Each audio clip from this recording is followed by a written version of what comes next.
എല്ലാവർക്കും ഞങ്ങളുടെ പുതിയൊരു വീഡിയോയിലേക്ക് സ്വാഗതം. ഇന്ന് നമ്മൾ ചെയ്യാൻ പോകുന്നത് വഴുതനങ്ങ വെച്ചിട്ടുള്ള ഒരു കറിയാണ്. വഴുതനങ്ങ പൊതുവെ എല്ലാവർക്കും ഇഷ്ടമുള്ളൊരു ഐറ്റം അല്ല, പക്ഷേ ഇതുപോലെ ഒന്ന് നമ്മൾ ഫ്രൈ ചെയ്തതിന് ശേഷം വഴുതനങ്ങ വെച്ച് കഴിഞ്ഞാൽ നല്ല ടേസ്റ്റാണ്. അപ്പോൾ ആ ഒരു കറിയാണ് നിങ്ങളെ പരിചയപ്പെടുത്തുന്നത്.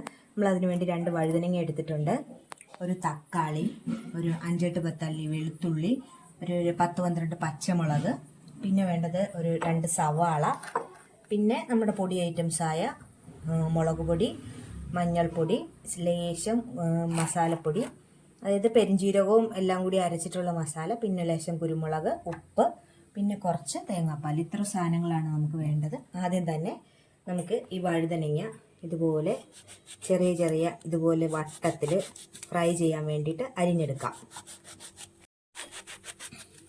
വഴുതനങ്ങ ഇതുപോലെ നന്നായിട്ട് കനം കുറച്ച് വട്ടത്തിൽ അരിയണം. അപ്പം നമുക്ക് ഈ 2 വഴുതനങ്ങയും ഇതുപോലെ അരിഞ്ഞെടുക്കാം.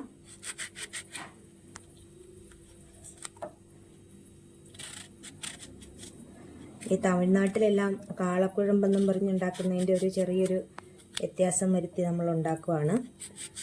അവിടെയെല്ലാം വഴുതനങ്ങ എന്ന് പറയുന്നത് ഭയങ്കര ഇഷ്ടമുള്ള ഒരു ഐറ്റമാണ്. നമുക്ക് കേരളീയർക്ക് അത്ര എന്നാൽ ഇഷ്ടമുള്ളവരും കാണുമായിരിക്കും. എനിക്ക് പൊതുവേ വഴുതനങ്ങയോട് ഇഷ്ടം.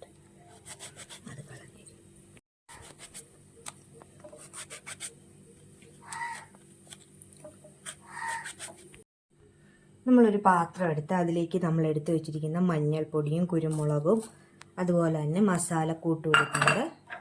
പിന്നെ കുറച്ച് മുളക് പൊടി ഇടുന്നുണ്ട്. പിന്നെ ഒരല്പം ആവശ്യത്തിന് ഉപ്പ്. ഇത്രയും ചേർത്ത് ലേശം ഇതിലേക്ക് നമ്മൾ എണ്ണയും കൂടി ഒഴിക്കുവാണ്. ലേശം എണ്ണ, ഇച്ചിരി ചൂടാക്കിയ എണ്ണയും കൂടി ഒഴിച്ച്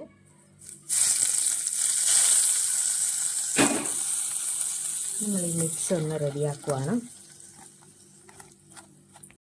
ഇനി നമ്മൾ ഈ റെഡിയാക്കിയ മിക്സിലേക്ക് നമ്മൾ ഈ വഴുതനങ്ങ എല്ലാം കൂടി ഇട്ടൊന്ന് പുരട്ടിയെടുക്കണം.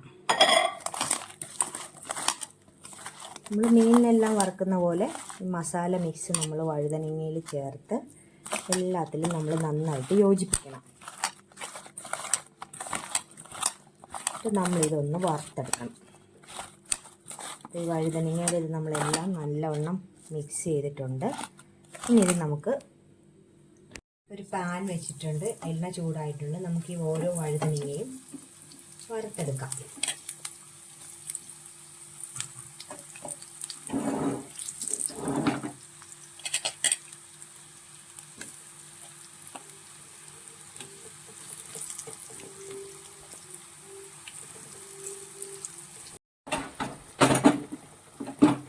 നല്ലവണ്ണം ഇതൊന്ന് മുരിച്ചെടുക്കണം.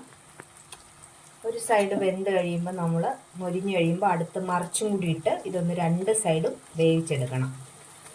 ഇത് നന്നായിട്ടൊന്ന് മൊരിഞ്ഞ് വരട്ടെ.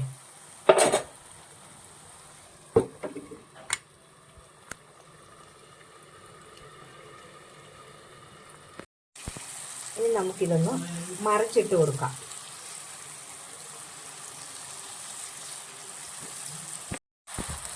അപ്പോൾ നമ്മളെല്ലാം നന്നായിട്ട് മറിച്ചിടുവാണ്.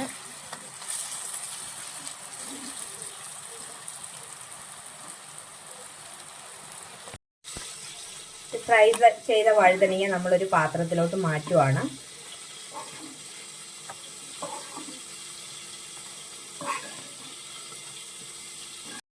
ഇനി അതേ പാനിലോട്ട് തന്നെ നമ്മൾ കുറച്ച് വെളുത്തുള്ളിയും പച്ചമുളകും അതേപോലെ തന്നെ നമ്മൾ എടുത്തു വെച്ചിരിക്കുന്ന സവാള,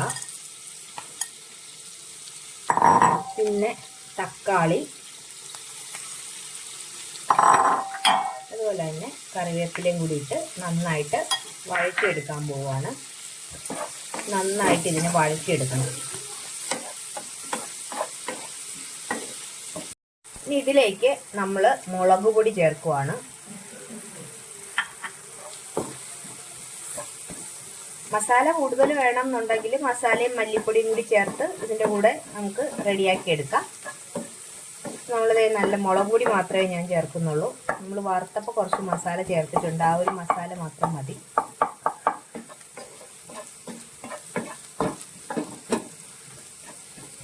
ഇതൊന്ന് മൂത്ത് വരുമ്പോഴേക്കും നമുക്കിതിലേക്ക് തേങ്ങാപ്പാൽ ചേർത്ത് കൊടുക്കാം. നമ്മൾ എടുത്തു വെച്ചിരിക്കുന്ന തേങ്ങാപ്പാൽ ചേർക്കുവാണ്.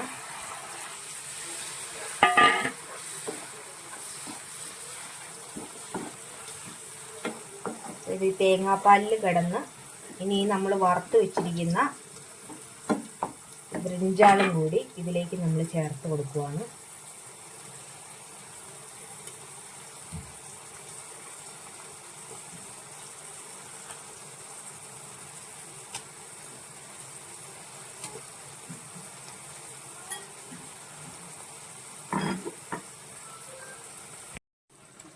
അപ്പോൾ ദേ നമ്മുടെ വഴുതനങ്ങ ഇവിടെ റെഡി ആയിട്ടുണ്ട് കറി. അപ്പോൾ എല്ലാവരും ഇതുപോലെ ഒന്ന് വഴുതനങ്ങ വെച്ച് നോക്കണം, ഇഷ്ടമാകും. നല്ല ടേസ്റ്റുള്ളൊരു കറിയാണ്. ഞങ്ങളുടെ വീഡിയോ ഇഷ്ടമായെങ്കിൽ ലൈക്ക് ചെയ്യാനും ഷെയർ ചെയ്യാനും അതുപോലെ തന്നെ സബ്സ്ക്രൈബ് ചെയ്യാനും മറക്കരുത്. നല്ല അടിപൊളി ഒരു വഴുതനങ്ങ കുഴമ്പ് കറിയാണിത്. എല്ലാവർക്കും ഇഷ്ടമാവും. അപ്പോൾ അടുത്തൊരു വീഡിയോയുമായി വീണ്ടും കാണും വരെ നന്ദി.